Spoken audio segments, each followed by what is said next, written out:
فارا کو جو پتہ چلا ہے کہ ارباز اور سونیا اس کے کسی کام کے نہیں اور ان کے ذریعے وہ کسی بھی طریقے سے مراد سے اپنی بے عزتی کا بدلہ نہیں لے سکتی، تو اس نے ٹھان لی ہے کہ ان دونوں میاں بیوی کو تو اس گھر سے چلتا کرے گی، کیونکہ ویسے بھی سونیا اسے دھمکی دے چکی ہے کہ میں نے تمہیں دو لڑکوں کے ساتھ دیکھا ہے۔ اب اس سے پہلے کہ سونیا یا ارباز اس کے خلاف اس کی کوئی بات اس کے پیرنٹس کو بتائیں، وہ چاہتی ہے کہ ان دونوں کو ایسے گھر سے نکال دے کہ اس کے بعد اگر کوئی وہ سچائی بھی بتائیں تو یہی محسوس ہو جیسے وہ لوگ صرف اور صرف فارا سے اپنا بدلہ لینا چاہتے ہیں۔ ارباز کے اوپر تو گھناؤنا الزام وہ لگا ہی چکی ہے کہ جیسے اس نے میری عزت کے اوپر ہاتھ ڈالنے کی کوشش کی ہے، حالانکہ وہ تو فارا کو صرف اور صرف اپنی معصوم بہن سمجھتا ہے اور یہی سمجھتا ہے کہ اس کا بچپنا ابھی تک نہیں گیا۔ اسے کیا پتا تھا کہ فارا اس حد تک پہنچ چکی ہے کہ اسی کے اوپر ہی اتنا بڑا الزام لگا کے اسے گھر سے باہر نکال پھینکے گی۔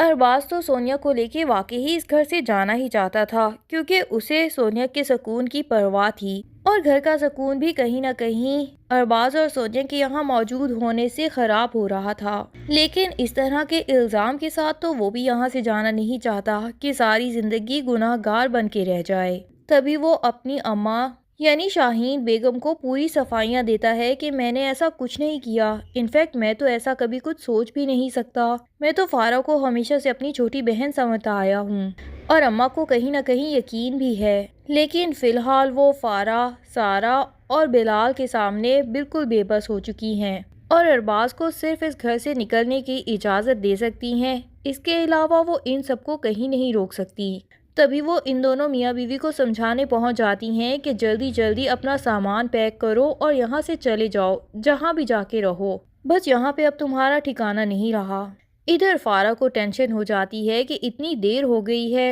اور بڑی امی ابھی تک انہیں نکالنے میں کامیاب کیوں نہیں ہوئے۔ سارا تو بلال سے کہہ دیتی ہے کہ مجھے تو لگتا ہے کہ ان کا دل پگھل چکا ہے اور اپنے بیٹے کی بات پہ یقین کر چکی ہیں، لیکن ساتھ ہی ان کی بیٹی فارا بول پڑتی ہے کہ اگر ان کا دل زیادہ ہی پگھل رہا ہے تو انہیں بھی ان لوگوں کے ساتھ ہی گھر سے جانا پڑے گا، کیونکہ میں اس گھر میں ارباز یا اس کی بیوی کو کبھی نہیں دیکھنا چاہتی۔ بہرحال ان دونوں کو شاہین بیگم گھر سے نکال ہی دیتی ہیں اور ارباز اور سونیا کے پاس اور تو کوئی ٹھکانہ ہوتا نہیں۔ تبھی وہ سونیا کی ماں کے گھر میں پہنچ جاتے ہیں اپنا سامان لے کے، تاکہ پھر ان سے اپنے گھر کے کاغذات لیں گے اور وہیں پہ ہی شفٹ ہو جائیں گے۔ ان کے جانے کے بعد شاہین بیگم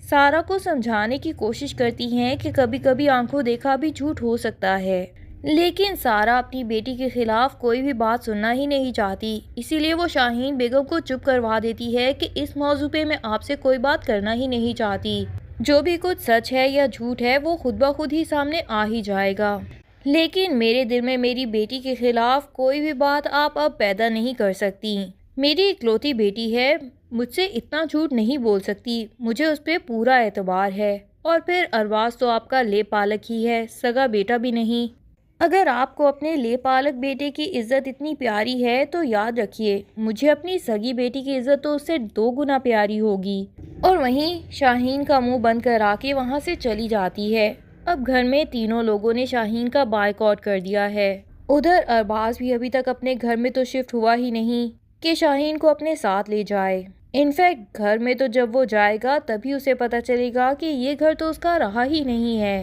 اور بلال کی اصلیت اس کے سامنے آئے گی۔ ادھر سعدیہ بیگم بھی ان دونوں کے گھر آنے سے بہت زیادہ پریشان ہو گئی ہیں اور یہی کہتی ہیں کہ بھئی میری جوان جہان بہو گھر میں ہے، اس طرح بیٹی اپنے شوہر کے ساتھ گھر میں آ کے ٹک جائے گی تو لوگ طرح طرح کی باتیں بنائیں گے اور پھر محلے دار اور رشتہ دار سب لوگ عجیب عجیب قسم کے سوالات پوچھتے ہیں۔ پہلے ہی بیٹے نے بھاگ کے شادی کر کے میرے سر پہ جو مٹی ڈالی ہے اسی کے جوابات ہی دیتے دیتے میں تھک گئی ہوں، اور اب کس کو کیا بتاؤں کہ سونیا اپنے شوہر کے ساتھ اس گھر میں آ کے کیوں بیٹھ گئی ہے، اور پھر اپنی کہاوتیں بھی بتانے لگ جاتی ہے کہ بہن کے گھر بھائی اور سسر کے گھر جوائی بالکل اچھے نہیں سمجھے جاتے۔ ارباز جو دروازے کے پاس کھڑا سعدیہ بیگم کی ساری باتیں سن رہا ہوتا ہے، اس سے یہ بالکل گوارا نہیں ہوتا کہ اس کے کریکٹر کے اوپر یہاں پہ بھی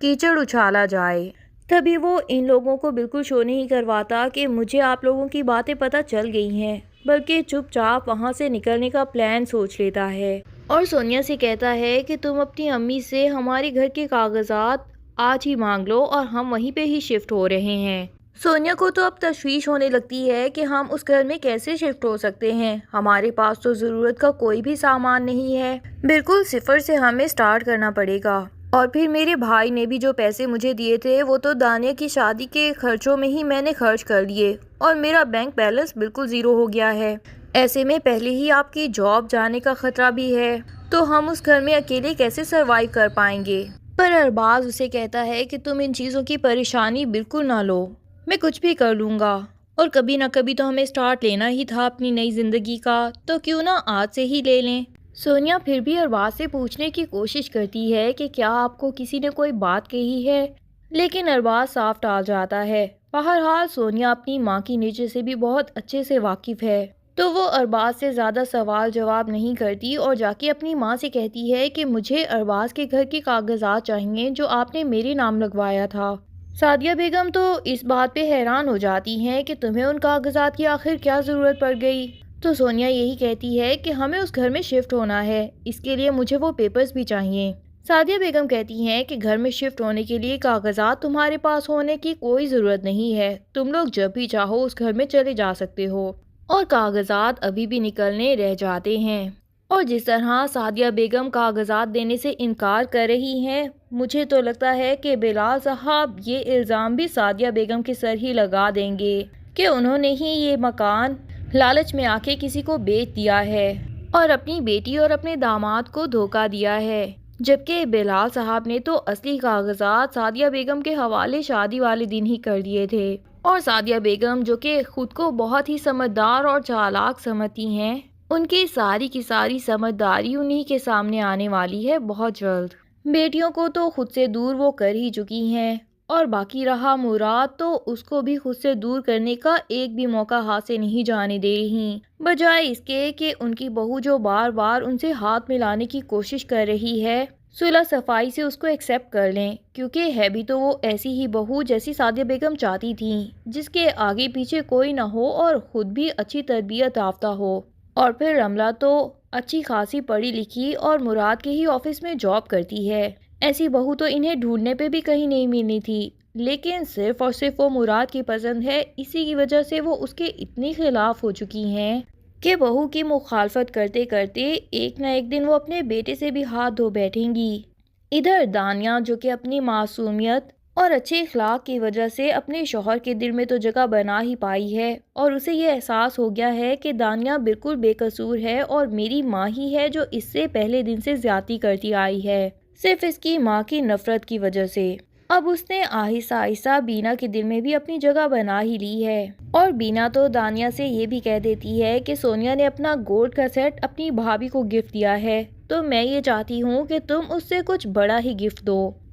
یہاں مجھے لگتا ہے کہ بینا بیگم اپنے شوہر یعنی کہ مراد کے ماموں سے کہیں گی کہ آپ کوئی چھوٹا موٹا گھر یا فلیٹ لے کے اپنے بھانجے کے نام لگا دیجئے، اور یہی ہم سب کی طرف سے اس کا شادی کا تحفہ ہوگا، کیونکہ وہ صرف اور صرف یہی چاہتی ہیں کہ سعدیہ بیگم اپنی بہو کے خلاف کھڑی ہوں تو مراد کے پاس راستہ ہو اس گھر سے جانے کا، اور سعدیہ بیگم اس کے بعد بالکل تنہا رہ جائیں، ویسے ہی جیسے انہوں نے جوانی میں بینا بیگم کو بالکل تنہا چھوڑ دیا تھا۔ اب کیا بینا بیگم کی یہ ساری خواہشات پوری ہو پائیں گی؟ یہ سب جاننے کے لیے ڈرامے کی اگلے ایپیسوڈز کا انتظار کیجیے۔ تب تک کے لیے اللہ حافظ۔ ویڈیو پسند آئے تو لائک اینڈ کمنٹ کرنا بالکل نہ بھولیے، اور چینل کو سبسکرائب کر لیجیے۔ شکریہ۔